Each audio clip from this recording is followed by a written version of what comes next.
welcome everyone to the first Business Swansea Power Hour of 2022. I don't know what the cut-off point for saying Happy New Year is, but I'm fairly sure that we're well past that now, so I'll save you that.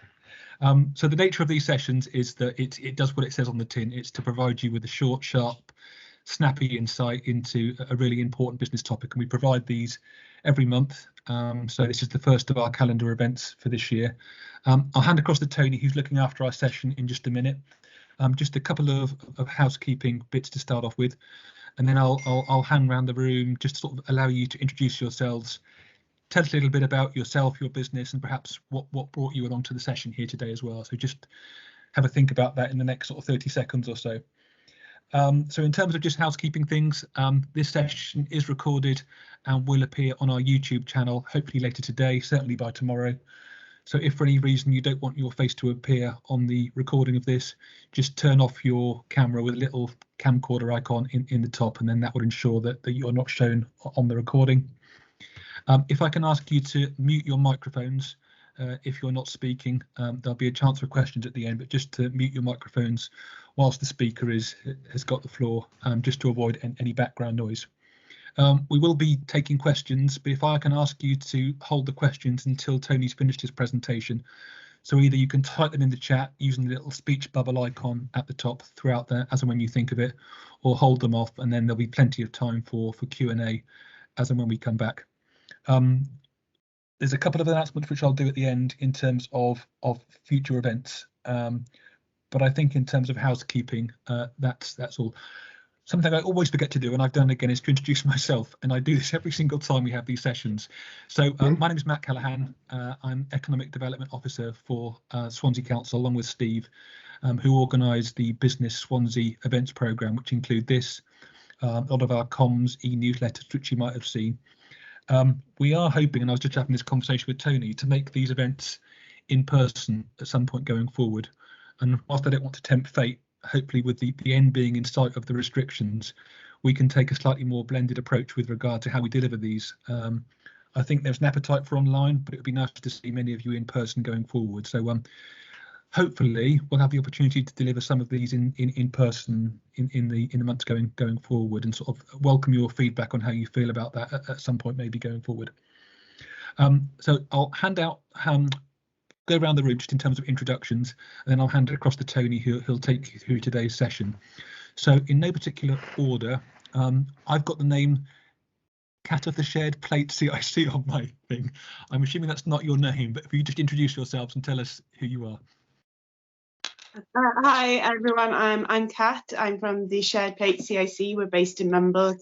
We're a community interest company with a focus on food and bringing the community together, supporting resilience with individuals. I've come onto the event because we've got a lot of new exciting things happening this year, so it's paired up really well with this session. Is branding something you think you need particular attention on in terms of taking things forward? I think for personal development, professional development, whatever tools you can have, to at hand is always great. So, and it's great to meet new people as well. Great, welcome. Thanks for coming along. Thank you. Charlotte, across to you. Hi, I'm Charlotte. I work for Home from Home holiday cottages in Mumbles as well. So obviously branding for us is quite important, which is what's brought us here today.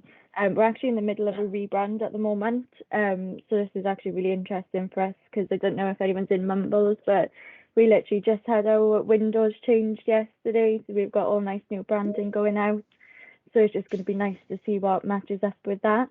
My colleague Laura was supposed to be on the call, but she got caught up in another meeting, so you might see her join a little bit later as well. Okay, what's been your approach to that rebrand, Charlotte? Has that been done in-house or have you outsourced it? It's been outsourced, so it has gone through a PR agency. I think we used MMM. So we're part of a bigger company now. So Home from Home is part of the original cottages company. So the purpose behind it was to align all of our brands. So we've got 5 brands in Wales. So we're just aligning them to have all the same branding to get everything all matched up now. Great, thanks Charlotte. Kim.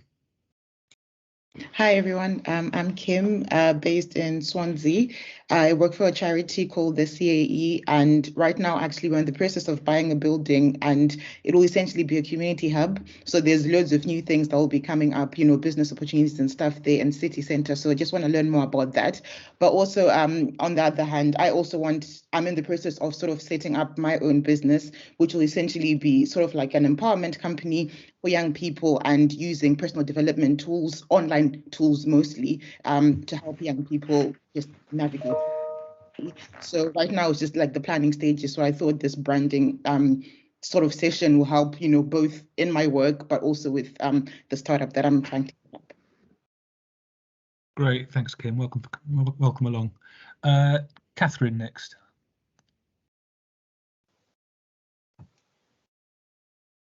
Hi, I'm Catherine. I'm the marketing executive for Plantasia Tropical Zoo in Swansea, and also for an outdoor company, Parkwood Outdoors in Dolgair, which is just north of Merthyr in the Brecon Beacons.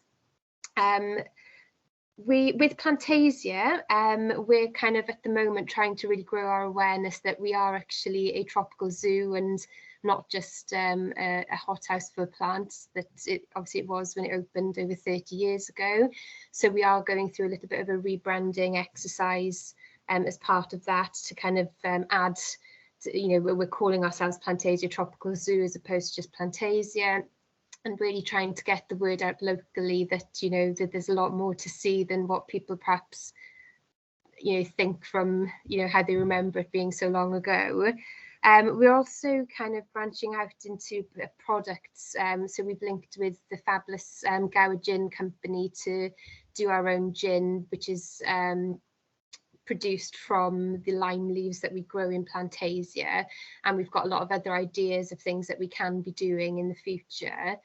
So yeah, it'd be really interesting to see what you guys have to say today with regards to branding, because obviously it's we've gone through a whole process with we did a bit of social media to kind of get people's opinions on the new logo for Plantasia, and we've involved people as well in kind of naming the gin and things like that. But yeah, it'd be great to see what you guys come up with today.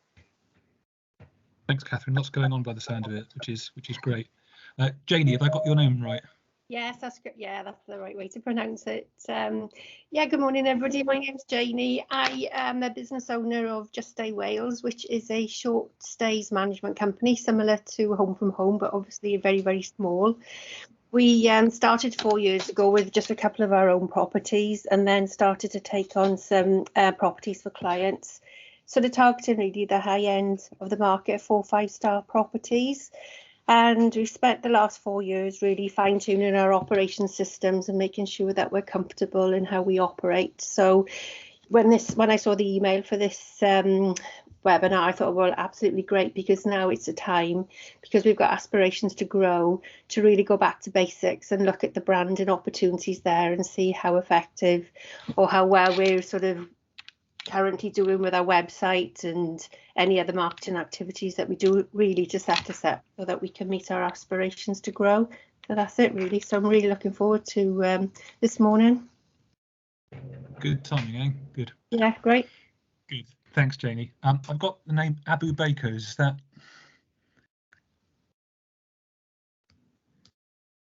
It's appearing as AS on my screen in the initials.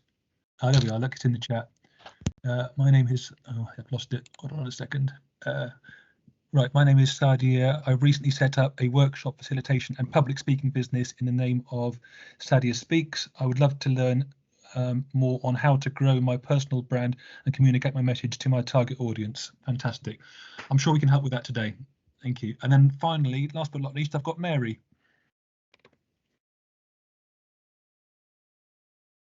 Sorry, Mary, you just appeared on the call. Sorry, Just hello. introduce yourselves and tell us. There we are. Hiya, I'm keeping my camera off because my internet's a bit dodgy. That's fine.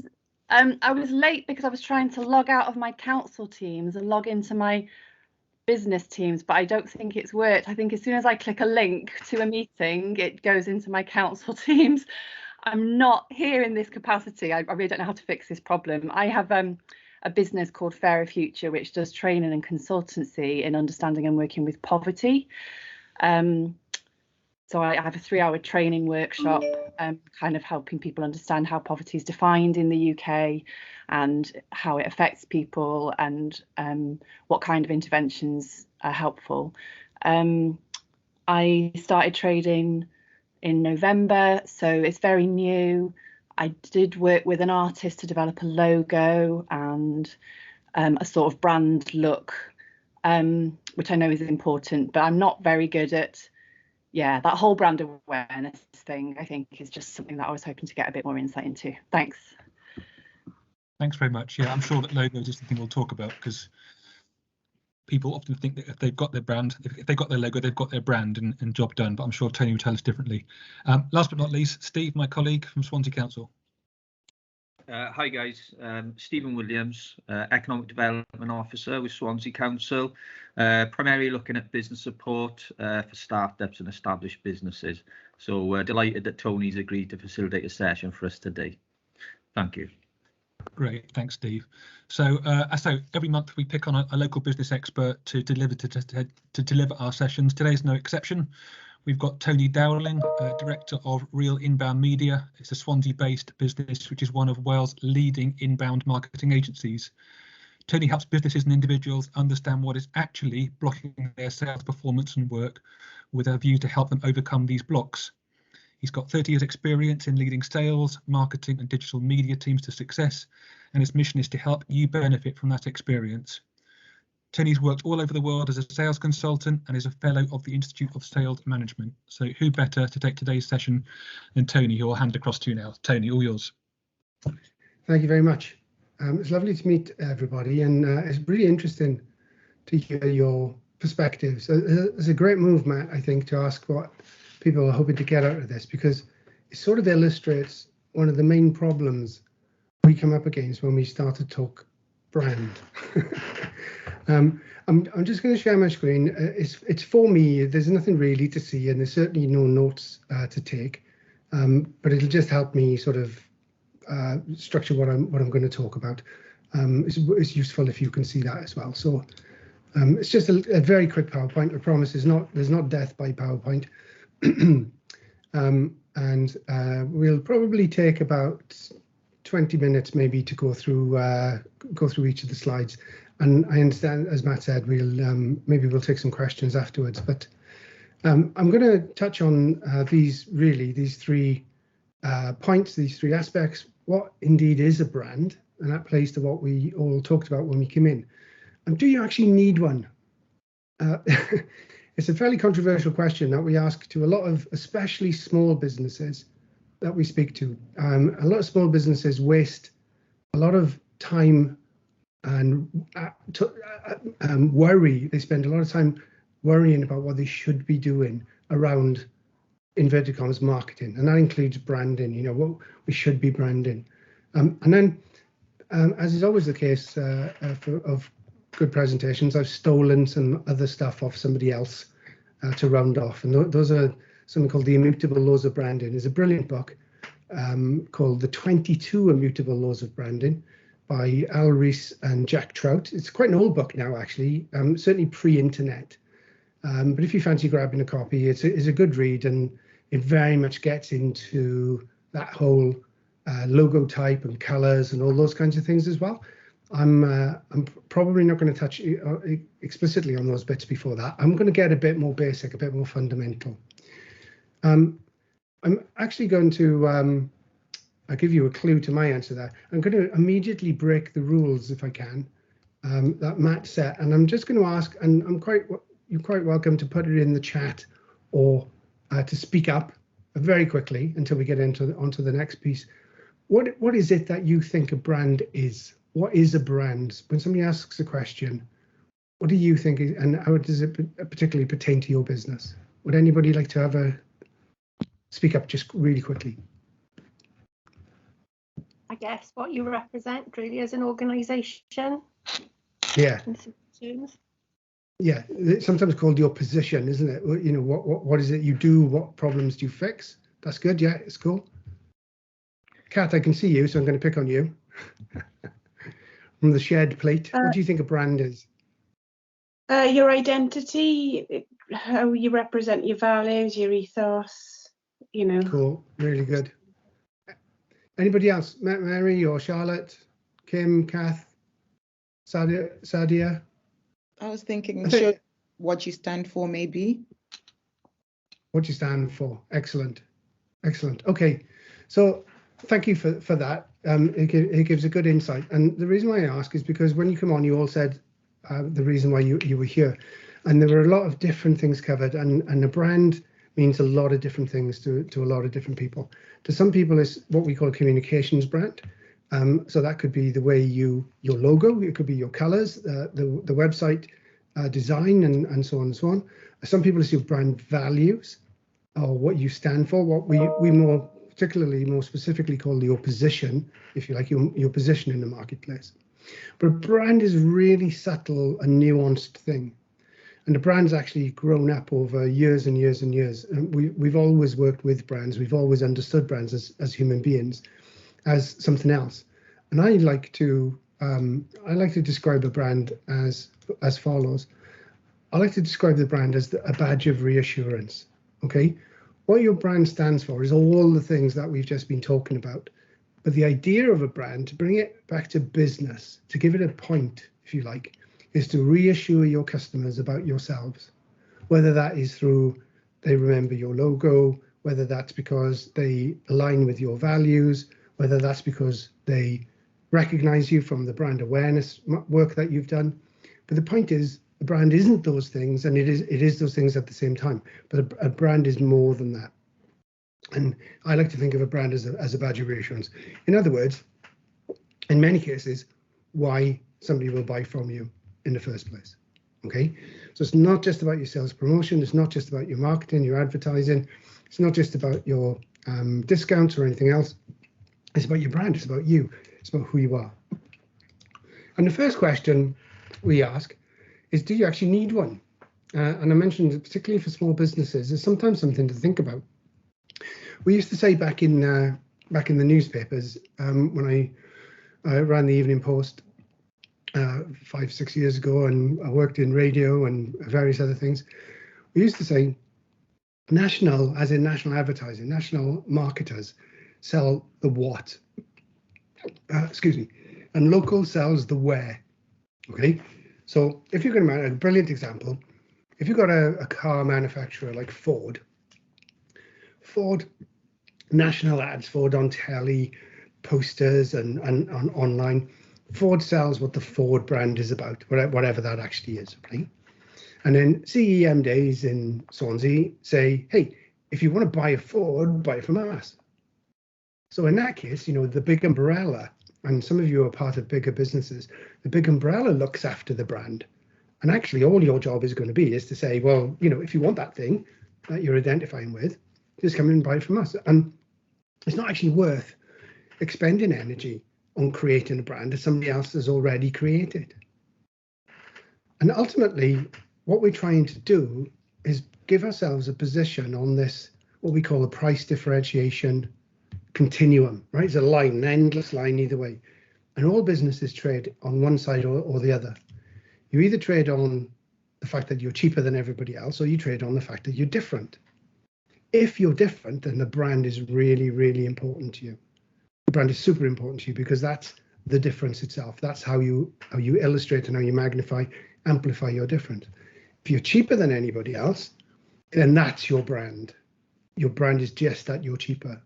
So this is why you see Aldi and Lidl or Lidl, those sorts of supermarkets just talk about price all the time, because their entire brand philosophy is we're cheaper than anybody else. They don't care about teaching people about their business, their values, their people, their products, or anything else. They just want you to know that if you come here, you're going to get it cheaper. Now, the interesting thing about brand over the last couple of years, especially the last 2 years of COVID, is we've seen a massive breakdown in what we used to call brand loyalty. People aren't as loyal as they were to brands, and that's because of convenience and the convenience that the internet allows us to have. We can now pretty much buy anything we want from anywhere, and probably as cheap as we can find it. There's ultimate comparisons are available everywhere. unless you have a very, very special relationship with your customers, then they're not going to be as loyal as they once were, just because they can find it somewhere else. That's very much been driven by what we call the digital transformation. It's very much been driven by the uptake of internet and e-commerce and all those sorts of things. And people always say, people buy people. Well, while I wouldn't argue that isn't the case, I would say it's something that you can overthink. You know, there's one word that sums up why people don't always buy from people, and that's Amazon. Amazon wouldn't be as successful as they are right now if people bought from people. People buy for all sorts of reasons. They like to buy from people, and they particularly like to buy from people they trust, which is why the brand is so important, the badge of reassurance. But people will buy where it's easiest to buy, where there aren't blocks in the way, where there isn't friction within the process. And that leads me on to this final point here. Today, your brand is about customer experience as much as anything else. Your brand is actually about the feeling that somebody gets after they buy your product or consume your service, the feeling somebody's had after they come out of Plantasia, for instance. The customer experience is everything today, because it's the only thing, in many ways, the only thing we can truly differentiate on. Because pretty much everyone does the same, everywhere, cheaper. And it's really hard to compete, right? It's really hard to compete. So the only way you can compete now is through giving people a brilliant experience. And what's really interesting about this is the vast majority of chief executives in FTSE 100 companies believe that their business trades on their customer service and customer experience. They believe they offer better customer service or experience than anybody else.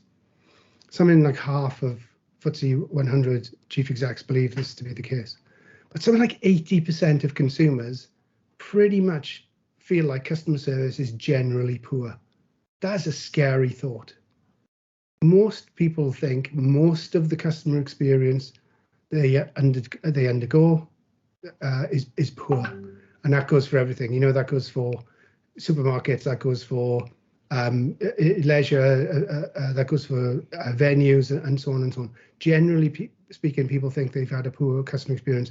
Yet bosses think that the customer's having a great customer experience. So that's something to think about really, really deeply, because say increasingly today, that's what you need to rely on in order to be able to compete. And it's great because it also allows those of us who are brand new, those of us who've got a startup idea, those of us who are a really small business to compete, because it's one of the things we can compete on really well. Customer experience is something that we can do. Personal experience, you know, the personal touch, as they call it, far easier than a big national business can do. But having said all those things, when it comes to the brand, there are a couple of laws, as they're called, that I just wanted to touch on, and they're often, they sort of fly in the face sometimes with what people think about brands. So I'm more than welcome. I'm more than willing to be challenged, and you're welcome to ask questions on any of this stuff. But over 30 years in the business, I found these things actually to be true. Even if you don't see it yourself, even if you don't believe it, if you don't accept it, I can promise you these things are true about brands. And the first one is the law of focus. The brand's power is inversely proportional to its scope. And put another way, the more you tell people you are, the less they're able to listen, for all sorts of reasons. Psychologically, but also in terms of something we call content shock. There's so much messaging, so many adverts out there today. People just blank them all out. We literally buy ad blockers to improve our experience online, right? So the more narrow, the more focused your brand is, the easier it is to understand, the more powerful it is. So we really want to get down to where we say one thing about our business, and that's it. And it's really hard, especially when you're a small business, because you're kind of used to reeling off, well, we do this, and we do this, and we do this, and we can do that, and the reason we do it is the other. We really want to get down to the one thing. And I'll pick on Plantasia again. You know, the tropical zoo is brilliant, right? Because that's just one thing. And we all know what that means. We don't know exactly what's there. But we all have a very good idea about what they're trying to tell us there by calling themselves a tropical zoo. It's a great narrow brand. But it's a message for everybody else in business. to be as specific as you possibly can. Try and answer the question. Sorry, try and use this as your elevator speech, right? Where somebody says to you, what is it you do? What does your business do? What can you do for my business? It's a horrible question, isn't it? Try and answer it along the lines of, I'm Tony and I help X business, wherever that business is, and we need to be as specific about the target market as we do the brand. My name's Tony and I help X business do Y. And the Y is the problem that business will have, right? The Y is your brand proposition. The letter Y. The Y is what it makes you different, your USP, all those things, if you like, your brand, right? So my name's Tony and we help scaling businesses make more money from their websites. We do loads of other things as well. We do branding work, we do advertising work, we do technology, we do implementation and integration work, we do websites and so on and so on. But our focus is we help scaling businesses get more money out of their website. And when you can say that and say it as easy as that, you're on the way to getting a focused in brand. The next one, and I see this mistake being made all the time. It's been made for 30 years that I've been working in this market, and it'll continue to be made. But so many people call their brand a thing, whatever that thing is, without claiming any kind of leadership, right?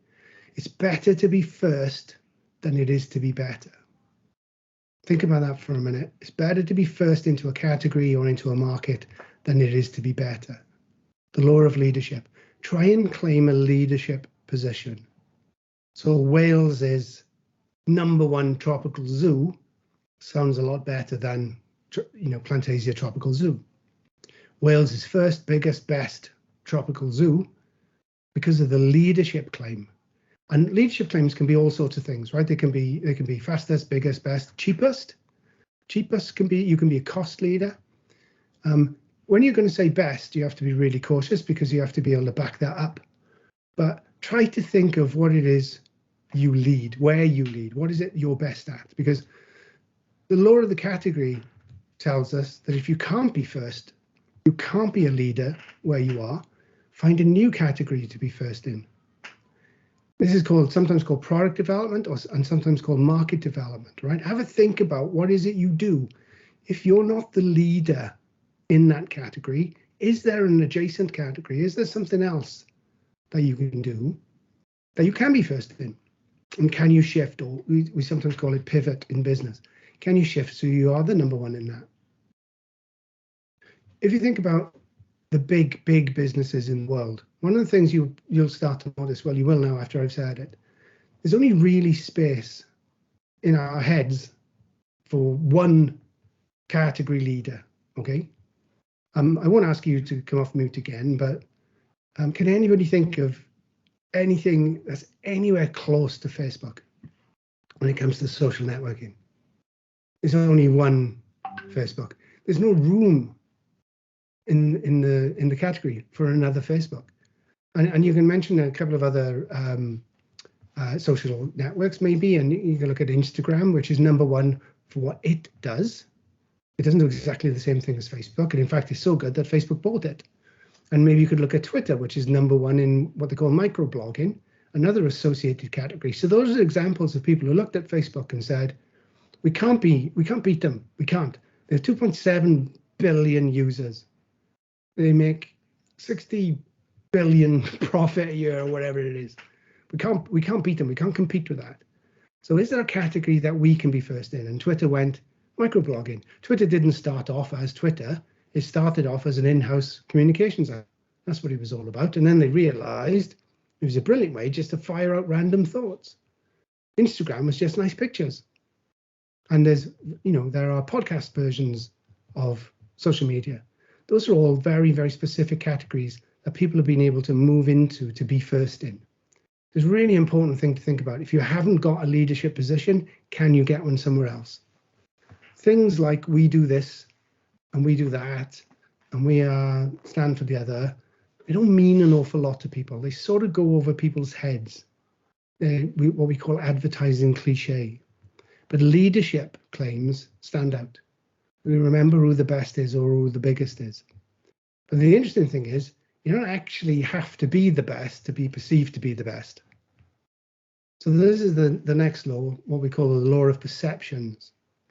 And I learned a long time ago, business is a battle of perceptions, not products. It doesn't really matter what it is you do. What matters is what people think you do. It doesn't matter how good your product is. What matters is what people think about your product. And it doesn't matter how good or bad your service is. What matters is what people think of your services. And I'll give an example of this. There's an extremely successful car dealership in Wales that's gone across the UK, makes a lot of money, makes £10 million profit a month. The owner of that business, I don't think even lives here anymore after a bit of an argument over his house. I don't know if you know what I mean. But they made their name by telling people that they were probably the cheapest cars that you could buy. The probably was quite important. They were probably the cheapest cars you could buy. And in advertising, we say repetition builds reputation, repetition builds reputation, repetition builds reputation. They told everybody over and over and over again until people started to believe that it was the cheapest place to buy a car. The reality is, if you picked up Auto Trader or the local paper or went online to search, you'd see that they weren't, by any stretch of the imagination, the cheapest cars. They absolutely weren't. But we believe that they are. And the reason we believe they are is because they told us that they are. This is the most fascinating aspect of branding to me. It is not about what you sell. It's not about who you are. It's not about the service you provide. It's about what people think of those things. So it's better to have a leadership position than it is to have a better product or a service. That's why it's so important to think, can I be a leader somewhere else? Can I niche right down where I can be the first, where I can be the best, where I can be the fastest, where I can be the most reliable or the cheapest? And it's much easier to get into somebody's mind first than it is to convince somebody that you're better. So famously, Apple and IBM argued about computers. The reality was Apple had created a new niche for itself by saying the people who buy our stuff are creatives. The people who buy our stuff are a bit crazy. People who buy IBMs, they're going to get what it says on the tin. They're very boring and staid. And the whole advertising campaign was about people who were IBMs and PCs and people who were Apples. And the PC IBM people, they were just boring people in suits, whereas the Apple people were all like dancing and listening to music. It didn't matter how good the computers were next to each other, whether they were better or worse. And many people will tell you the Apple machines were, in many cases, were worse and more expensive. The fact that the Apple machines actually spoke to a certain target market was much more important. And the fact that the Apple machines were first into that market was much more important. So they're the first people to say, we help creatives get their job done. And you still hear it today. Yeah, I'm a creative. I work on a Mac. It makes no sense whatsoever. That is the perception of people who use Apple products and potentially people who don't use Apple. I don't need a powerful computer. I just need something I can browse online with. I don't need to pay through the nose to get a Mac.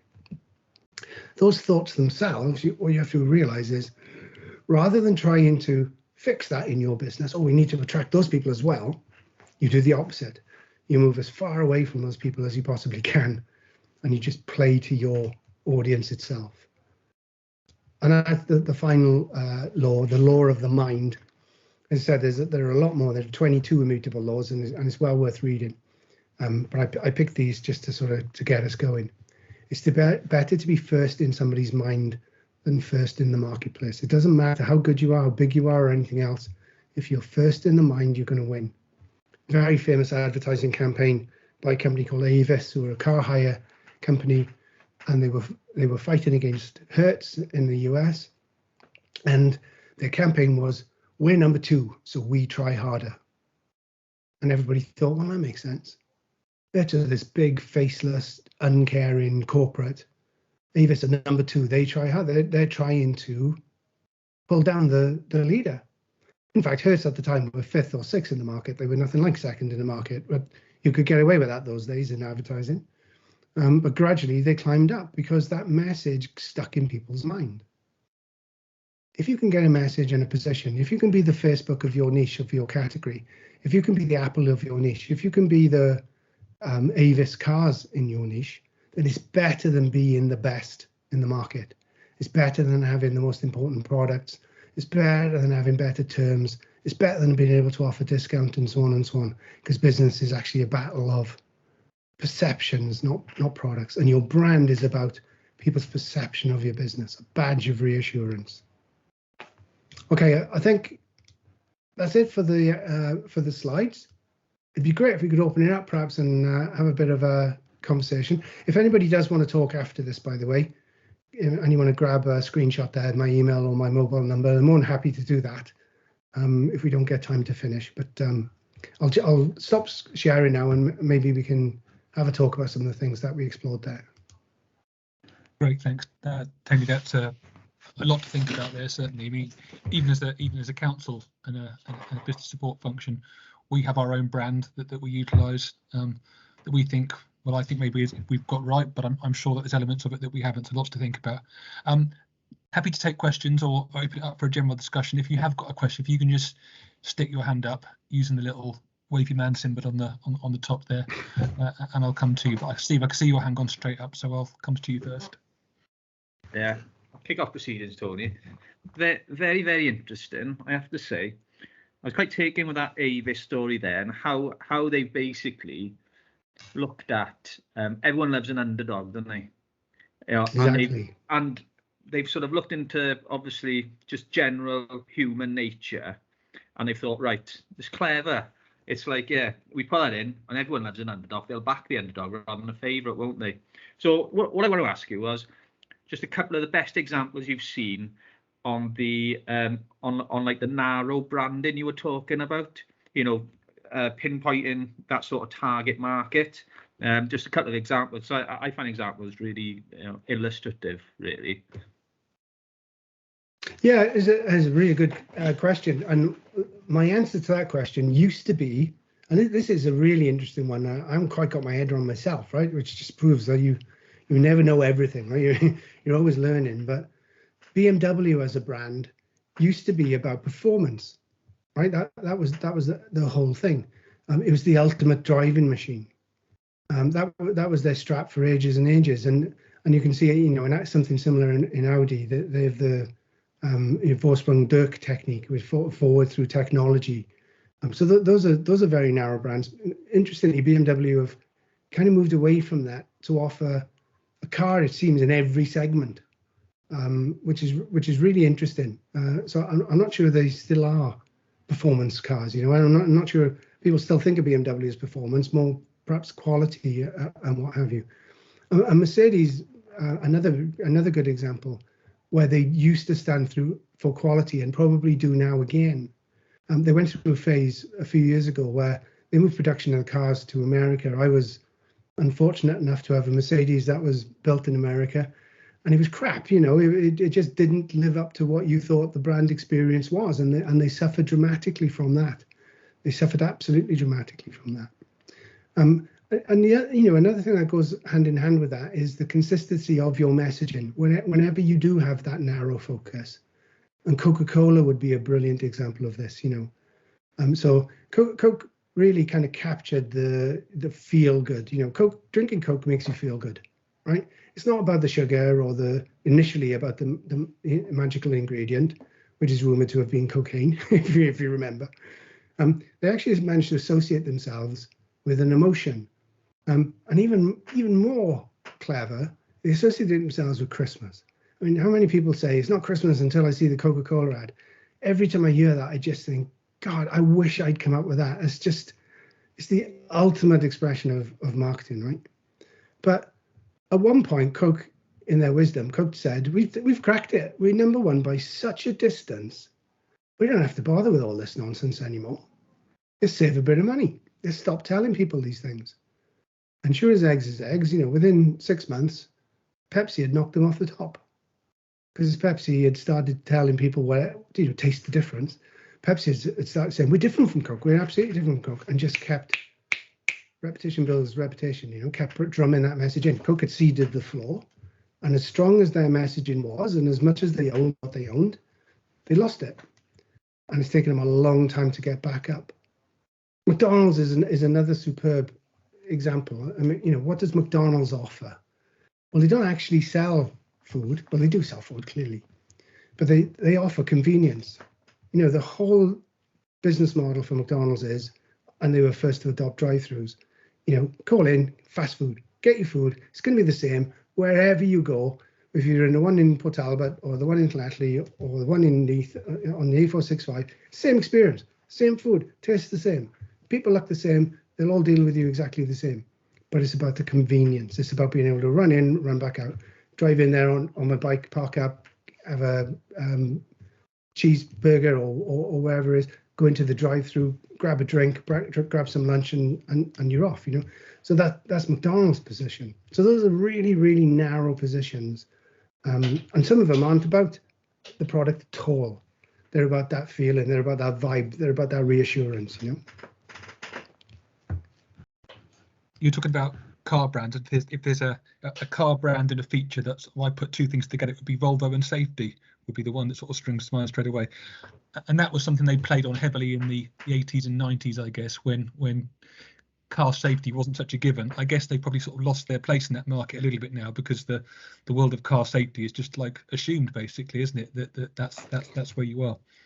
They are evolving it now, and it's a really good point, Matt, because what a lot of businesses end up doing, and I'm sure our businesses here today will do the same, is they end up in the middle, and everybody promises the same things, and then it becomes a shit fight. So everybody says our cars are safe, our cars are cheap, our cars have great finance, our cars are comfortable, and we all know what a car is. But once everybody's in the middle, all you're doing is boxing against each other. You haven't got clear water, you know, you're not, and I think you'll notice if you were to check out, if you were sad like I am, and check out Volvo's current marketing, you'll see they're very much moving towards that, but also moving towards an innovation perspective, which is really interesting, you know, kind of Swedish, high technology, environmental, all that kind of thing. It's really cool. Yeah, when you mentioned the well-known car dealership in Wales and the word probably, the one that sprung to mind straight away was the Carlsberg, who played on probably. In fact, they got it down to such a T, I think, that you just had the green and white and probably, and you knew what it was without seeing the brand itself. And when a brand gets to the point that it hasn't got to say what the brand is, that you know what it is, that's probably when they've cracked it, isn't it? Yeah. Yeah, 100%. Yeah, Kim, I can see your hand up. Yes, I think all of this obviously makes sense with products and everything, but I remember, I think what I got from the first law, you said something like less is more, and people get bored easily actually in this era. So how, when you've got a business that provides a service, it's all about people, it's all about you meeting the other person. How do you build that trust without being, you know, just giving too much information, maybe on the website or whatever it is? How do you then, you know, develop that trust with people that may not even know you in the first instance? It's a brilliant question, Kim, and I think it's a bit that businesses often miss, right? You do that by doing it. You don't do that in your comms. You don't try to cram all that stuff. We think selling, don't we? And we think, oh, we'll tell people about this, and we'll tell people about this, and we'll tell people about this. These days, the most successful websites, I've got nothing on them. The most successful websites are about the customer experience, as I said, and I'll come back to that in a sec. Think Google, right? When you land on Google's page, there's just a search box. That's it. You won't remember this, Kim, but back when search engines first came out, and we had AOL and we had all these different versions, Yahoo and so on, they were full of ads. You couldn't actually see, and then Google came along with this white page and a search box, and it just killed everybody because everybody just went so over the top, right? But when it comes to things like trust, these emotional things, it comes back to that customer experience, and that comes back to actually delivering a great customer experience. It doesn't matter what you say so much as what you do. And the best advertising you'll ever get is that what we call the so-called word of mouth, is the review, is the referral. And the only way you're going to get that is by delivering a brilliant service. And not talking about the fact that you deliver a brilliant service, actually delivering a brilliant service. And I believe it doesn't matter how humble you are when you start off, you know, if every customer walks away from you feeling like the king or the queen and feeling like they've had like this great experience, that will spread, you know, and you almost don't have to worry about the communications at that level. I don't know if we've got time to just go off on a slight random, but for small businesses, networking is really, really important. Probably more important than your brand. Having a brand in terms of what you offer and the solution that you provide is critical, right? So you can get that message across in a really pointed way.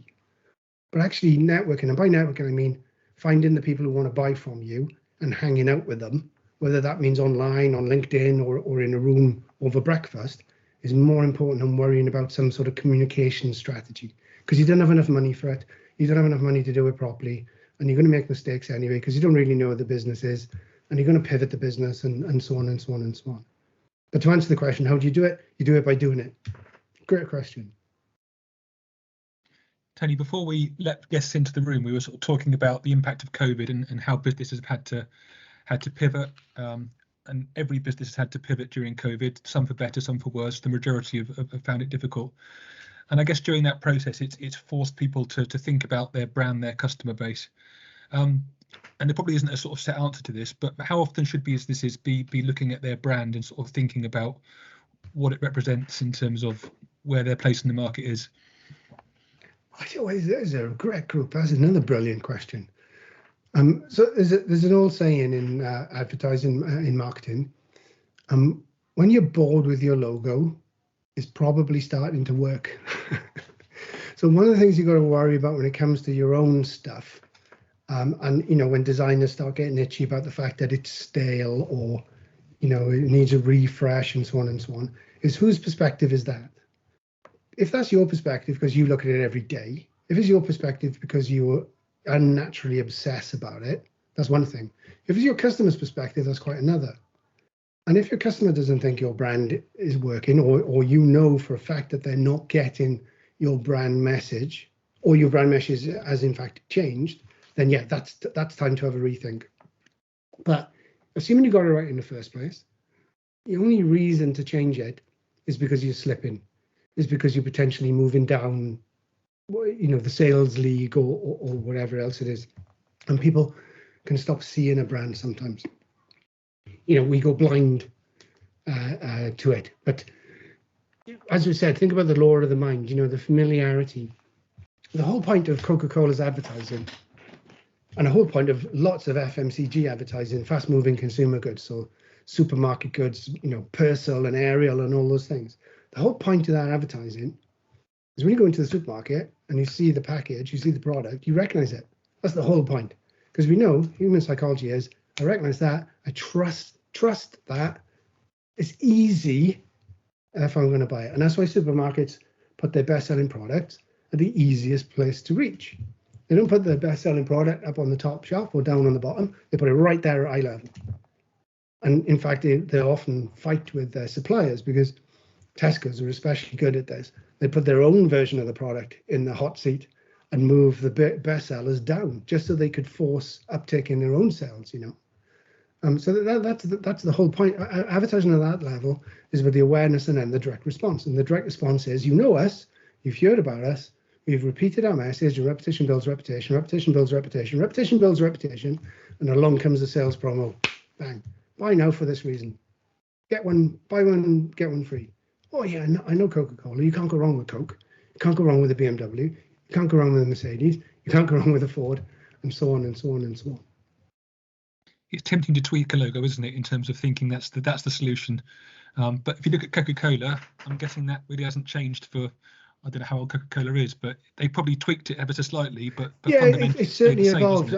It totally, and the shape of the bottle has evolved slightly, and all those kinds of things. But the shape of the bottle being a trademark.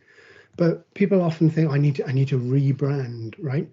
And they don't think about the things that we're talking about here. They don't think about what their business stands for. They think about what they look like. And actually, by rebranding, you're taking a bit of a risk, because if there is any recall in the market for your logo and for your colors and for your website, and then you change it, you're actually running quite a risk. Somebody could land on your website and go, oh no, this isn't the right website, and go off to the next one. So it doesn't mean it's not the right thing to do, because it often, and especially after a pivot, but what's more important than your brand communications, and that's why I call it brand communications, is the brand itself. What is it you actually stand for? I'm sure there's examples in history where the rebrand has gone spectacularly wrong. It's expensively wrong, absolutely. Yeah. British Telecom. Yeah. Yeah. Steve. Mute. Oh. Still on mute. Still on mute, Steve.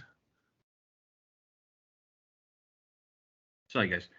One thing that struck me with this, when you're looking at branding your business, is either a balance, or some people won't even go for a balance, they go one way or the other, between what do customers want, okay, and what is it that I want to give them, if you see what I mean. So there's a very, there's quite a conflict there, isn't it? Because obviously you'll get some businesses who want to understand what customers want because they want to maximize their sales, whereas you have more single-minded people say, no, this is what my business stands for and this is what I'm going to give them. And quite interested to hear your sort of thoughts on that, and is that quite a common sort of balance that businesses sort of have to think about? Sure. Yeah, sure. And it's one of the reasons why businesses die, frankly. So we moved through three or four iterations in what we call marketing. The business world, when things started to industrialize, we were in what we call a production orientation, right? So basically there was more demand than there was supply. So all people had to do was make stuff. And a great example of this is old Henry Ford, who apparently never said you can have any color you want as long as it's black. But it's a great example of it, right? Because they only made black cars, and there were so many people who wanted cars, they didn't care, right? Until you get to the point where there are more cars coming from more places who offer different colors and offer different options and so on. And then we moved into the sales orientation. And that's when we started going around saying to people, our product is better than yours, or our product is better than their product, and our product is cheaper than theirs. And all that kind of, almost forcing what it was you made onto people, which is the point that you're making. If somebody says this is what I do, this is what I've always done, I'm not going to change, you're sales orientated, right? You're making a thing that you have to sell to people. We then moved, interestingly, into what we then called the marketing orientation, and the Wayne Gretzky saying, you skate to where the puck is going to be, rather than fulfilling a need right now. You try to understand and anticipate what a customer's need is going to be. And Apple are one of the most famous marketing organizations from that perspective. Today, we're in what we call digital orientation. And for the first time ever, the customer is now in control. We've always talked about this, but the customer is now in control. And basically, if you don't do what the customer wants, you're dead. If you don't make what the customer wants, you're dead. If you do, you're landed, right? And lots of businesses do. But there are a lot of businesses who suddenly, Kodak is a brilliant example, Kodak invented digital cameras. And they decided not to pursue it because they didn't want to eat into their film leadership, the 35mm film. So they didn't pursue digital cameras. So it hams all the time. As an entrepreneur, you're often what we call a functional specialist. You often start out at a thing that you can do or a thing that you're passionate about. As you grow and you start to run out of time to do everything, you turn into a business. And when you're a business, it becomes a different set of challenges, right? But ultimately, yeah, if you don't offer what your customer wants today, the way they want it and the way that they want to pay for it, then you're going to be dead in the water because somebody else is going to do it like that. Catherine, I saw your hand go up and down again. Have you still got a question you wanted to ask? I was just thinking back to where you were talking about claiming a leadership, and I definitely agree with simplifying and focusing in on the things that you're different and best at. I think it's just always that worry though that you're going to eliminate then a large percentage of potential customers by, for example, like at Plantasia, we are Wales's only crocodile feeding experience. The only place in Wales you can do it, which is very exciting. If you do it, it's amazing. It's a brilliant experience. But then, yeah, you have that fear that you're also going to by focusing too much on that, are you going to eliminate the people who perhaps are afraid of crocodiles, or that's, you know, are looking for a gentler perhaps experience? It's awesome. Or another brilliant question. We always must qualify out. Qualify out, qualify out, qualify out. That means focus in, focus in, focus in, because the narrower your brand, the better. I'll ask you a question to illustrate this. Who sells the fewest mobile phones in the market? And the dog can't answer. He's not loud. He hasn't paid to be here. Sorry. Who sells the fewest mobile phones in the market? Apple, a company called Apple. You may have heard of them. They have the smallest market share. What's the biggest company in the world? Apple. And the reason, because they're so clear about what they sell. If you don't like it, they don't care. In fact, if you don't like it, they love that you don't like it, because it qualifies you out. And that means they can concentrate on the people who love what they do.